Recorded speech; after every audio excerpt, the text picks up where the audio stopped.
আসসালামু আলাইকুম আমার কুকিং চ্যানেলে স্বাগতম সবাইকে।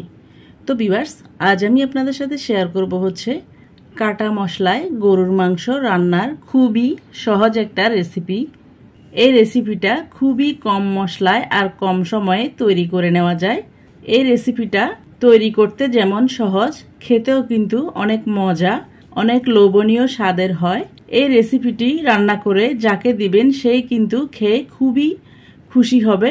সবাই কিন্তু খেয়ে আপনার প্রশংসা করবে, আর ফ্যামিলির ছোট বড় সবাই তো খুবই পছন্দ করবে। তো ভিউয়ার্স, চলুন দেখে নেওয়া যাক কিভাবে আমরা এই কাটা মশলায় গরুর মাংসটা রান্না করব।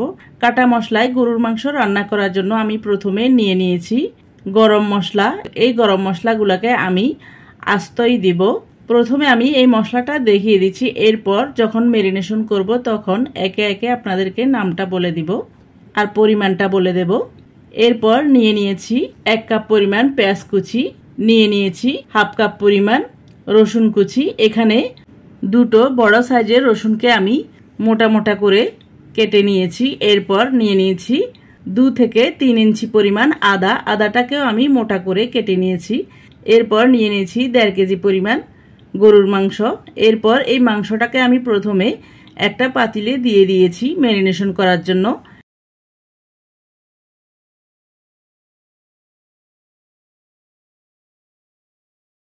এরপর দিয়ে দিয়েছি 1 কাপ পরিমাণ পেঁয়াজ কুচি, দিয়ে দিয়েছি হাফ কাপ পরিমাণ রসুন, রসুনটাকে মোটা করে কেটে নিয়েছি। এরপর নিয়ে নিয়েছি আদা, আদাটাকেও আমি মোটা করে কেটে নিয়েছি। এখানে 2 থেকে 3 ইঞ্চি পরিমাণ আদা হবে। এরপর নিয়ে নিয়েছি গোটা গরম মশলা।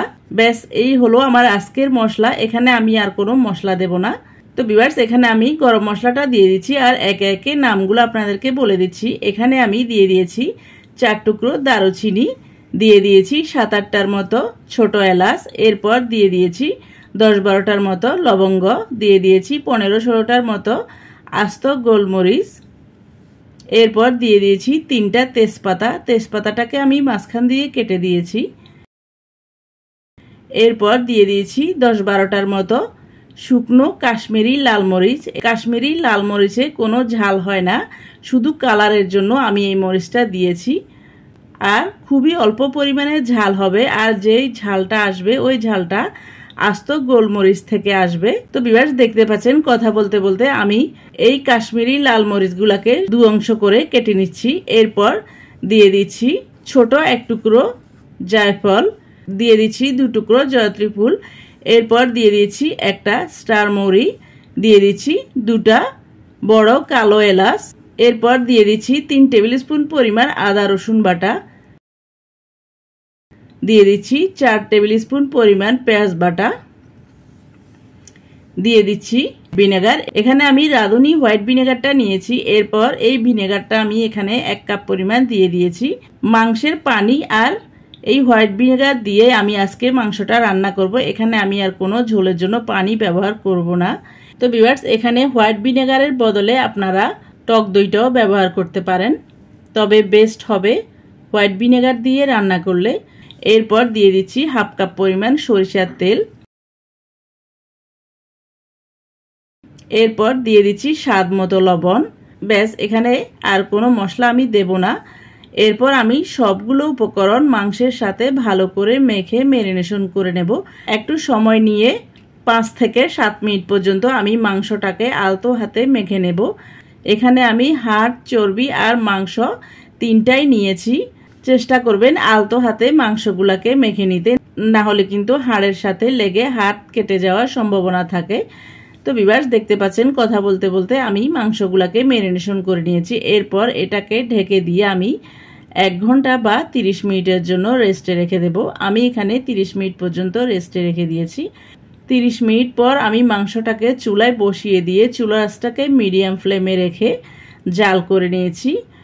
তো ভিউয়ার্স, দেখতে পাচ্ছেন মাংস থেকে মোটামুটি বলক আসা শুরু করে দিয়েছে। এ পর্যায়ে আমি ঢাকনাটা উঠিয়ে নেড়ে ছেড়ে দিয়ে ঢেকে দিয়ে ভালো করে ফুটে ওঠার জন্য অপেক্ষা করব। এই মাংসটা হাই হিটে রান্না করতে যাবেন না, প্রথমে চুলার আঁচটাকে মিডিয়াম ফ্লেমে রেখে মাংসটাকে ভালো করে ফুটিয়ে নিয়ে নেড়ে চেড়ে একটু নরম করে নিয়ে এরপর চুলার আঁচটাকে একদম নিবু নিবু আঁচে রেখে রান্না করতে হবে। তো ভিউয়ার্স দেখতে পাচ্ছেন মাংসটা পারফেক্টভাবে ফুটে উঠেছে। এরপর আমি নেড়ে চেড়ে মাংসের সাথে সবগুলো উপকরণ ভালো করে মিক্স করে নেব। দেখতে পাচ্ছেন এখানে হোয়াইট ভিনেগার আর মাংস থেকে মোটামুটি পানি বেরিয়ে এসেছে। এই পানিতে আমি মাংসটাকে রান্না করে নেব। তো ভিউয়ার্স দেখতে পাচ্ছেন আমি ভালো করে নেড়ে চেড়ে ঢেকে দিয়ে মাংসটাকে চুলার আঁচটাকে মিডিয়াম ফ্লেমে রেখে 10 মিনিট পর্যন্ত রান্না করে নিয়েছি। ফিরে আসলাম 10 মিনিট পর। এরপর আমি ভালো করে নেড়ে চেড়ে দেব। দেখতে পাচ্ছেন মাংসটা কিন্তু মোটামুটি নরম হয়ে গেছে আর যে কাটা মশলাটা দিয়েছি পেঁয়াজ রসুন আর আদাটাও নরম হয়ে গেছে। এ পর্যায়ে আমি ঢেকে দিয়ে মাংসটাকে আরও 20 মিনিট পর্যন্ত জাল করে নেব। চুলার আঁচটাকে একদম নিবু নিবু আঁচে রেখে মাংসটাকে রান্না করলে আলাদা করে কোনো পানির প্রয়োজন হয় না। মাংস থেকে যে পানিটা বেরিয়ে আসবে আর যে হোয়াইট ভিনেগারটা দিয়েছি ওই ভিনেগারেই মাংসটা রান্না হয়ে যাবে। তো ভিউয়ার্স দেখতে পাচ্ছেন ফিরে আসলাম 20 মিনিট পর। এরপর আমি আরও একবার মাংসটাকে ভালো করে নেড়ে চেড়ে দিয়ে মিক্স করে নেব। দেখতে পাচ্ছেন মাংসটা কিন্তু মোটামুটি সেদ্ধ হয়ে গেছে। এরপর আমি ভালো করে নেড়ে চেড়ে দিয়ে ঢেকে দিয়ে আরও 20 মিনিট পর্যন্ত মাংসটাকে রান্না করে নিয়েছি। দেখতে পাচ্ছেন মাংসটা কিন্তু আমাদের অলমোস্ট সেদ্ধ হয়ে গেছে। দেখেই বোঝা যাচ্ছে মাংসটা একদম সফট হয়ে গেছে। তো ভিউয়ার্স এই পর্যায়েও আপনারা মাংসটা চুলা থেকে নামিয়ে নিয়ে পরিবেশন করতে পারেন। তবে আমি আরও একটু সেদ্ধ করব। আমি মাংসটাকে নেড়ে চেড়ে দিয়ে আরও 10 থেকে 15 মিনিট পর্যন্ত সেদ্ধ করে নিয়েছি। ফিরে আসলাম 10 থেকে 15 মিনিট পর। তো ভিউয়ার্স দেখতে পাচ্ছেন মাংসের ঝোলটাও আরও একটু কমে গিয়েছে আর ঘন হয়ে গেছে। এ পর্যায়ে আমি ভালো করে নেড়ে চেড়ে দিয়ে আরও 8-10 মিনিটের মতো ঢেকে দিয়ে রান্না করে নেব, আরও একটু সফট হয়ে যাওয়ার জন্য। কারণ বাচ্চারা একটু নরম খেতেই পছন্দ করে, এজন্য মাংসটাকে আমি আরও একটু সেদ্ধ করে নিয়ে আরও একটু নরম করে নিয়েছি। তো ভিউয়ার্স দেখতে পাচ্ছেন আমি একটা মাংস আপনাদেরকে উঠিয়ে দেখিয়ে দিচ্ছি মাংসটা কতটুকু সেদ্ধ হয়েছে আর কতটুকু সফট হয়েছে, আর মাংসের ঝোলটাও একদম মাখো মাখো হয়ে গেছে। তো ভিউয়ার্স দেখতে পাচ্ছেন মাংসের মশলাটা একদম নরম হয়ে গলে গিয়েছে। এ পর্যায়ে আমি একটা হাড় আপনাদেরকে উঠিয়ে দেখিয়ে দিচ্ছি। দেখতে পাচ্ছেন হাড় থেকে মাংসটা আলাদা হয়ে গেছে। আর একটা সলিড মাংস আপনাদেরকে উঠিয়ে দেখিয়ে দিচ্ছি। দেখতে পাচ্ছেন মাংসটা কতটা সফট হয়েছে আর কতটুকু সেদ্ধ হয়েছে। মাংসটা কিন্তু এখনো গরম আছে, এজন্য আমি হাত দিয়ে ধরতে পারছি না। একটু চেপে আপনাদেরকে দেখিয়ে দিচ্ছি। দেখতে পাচ্ছেন কতটা নরম তুলতুলে হয়েছে। এরপর আমি ঢেকে দিয়ে মাংসটাকে চুলা থেকে নামিয়ে নেব। চুলা থেকে নামিয়ে নিয়ে মাংসটাকে আমি কিছুক্ষণ রেস্টে রেখে দেব, যাতে মাংসটা একটু ঠান্ডা হয়ে এর ঝোলটা একটু ঘন হয়ে যায়। তো ভিউয়ার্স দেখতে পাচ্ছেন কিছুক্ষণ রেস্টে রেখে দেওয়ার পরে মাংসের ঝোলটা একদম ঠিক হয়ে গেছে। এরপর আমি সার্ভ করে নেব। তো ভিউয়ার্স দেখতে পাচ্ছেন এর কালারটা কতটা লোভনীয় হয়েছে, একদম দেখে মনে হচ্ছে গরুর মাংসের কোরমা। তো ভিউয়ার্স এই কাটা মশলার মাংসটা রান্না করে যাকে দিবেন সেই খেয়ে বলবে গরুর মাংসের কোরমাটা বেশ মজা হয়েছে। তো ভিউয়ার্স আপনাদের সবার কাছে অনুরোধ থাকবে আমার আজকের এই কাটা মশলায় গরুর মাংসের রেসিপিটি যদি ভালো লাগে তাহলে বাসায় একবার হলেও ট্রাই করবেন। আর রেসিপিটি ট্রাই করলে কেমন হয়েছে কমেন্ট করে জানাবেন। আর কোনো নতুন রেসিপি পেতে চাইলে আমার চ্যানেলে কমেন্ট বক্সে কমেন্ট করে জানাবেন, আমি আপনাদের সাথে অবশ্যই শেয়ার করার চেষ্টা করব।